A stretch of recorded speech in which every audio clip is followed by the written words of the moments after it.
મિત્રો આપ જોઈ રહ્યા છો ટીવી ન્યૂઝ ગુજરાતી। હવે જોઈએ અગત્યના સમાચાર।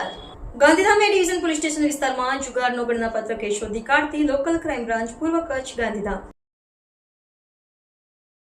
પોલીસ મહાનિરીક્ષક ચિરાગ રોડિયા સાહેબ સરહદી રેન્જ ભુજ તથા પોલીસ અધિક્ષક સાગર બાગમારાની સૂચનાથી ગાંધીધામ તરફથી જિલ્લામાં જુગારની બધી નેસ્તનાબૂદ કરવા સૂચના આપવામાં આવેલ હોય છે। જેનો police inspector NN Chudasama LCB પૂર્વ કચ્છ ગાંધીધામની આગેવાનીમાં police sub inspector DG Patel તથા LCB ટીમના ગાંધીધામ ડિવિઝન પોલીસ સ્ટેશન વિસ્તારમાં પેટ્રોલિંગમાં હતા। તે દરમિયાન મળેલ બાતમીના આધારે શામજીભાઈ માનસંગભાઈ કોળી રાજવીનગર ગળપાદર ગાંધીવાળાવાળા પોતાના રહેણાંક મકાનમાં આર્થિક ફાયદા માટે બહારથી જુગારીઓ બોલાવી ધાણી પાસાવાળી રૂપિયાની હારજીતનો જુગાર રમાડે છે। જેથી LCB ટીમે જરૂરી વર્કઆઉટ કરી આ જગ્યાએ રેડ કરી નીચે જણાવેલ ઇસમો જુગાર રમતા મળી આવતા તેઓને પકડી પાડી કાયદેસરની કાર્યવાહી કરવામાં આવેલ છે અને ગાંધીધામ ડિવિઝન પોલીસ સ્ટેશનને સોંપવામાં આવેલ છે।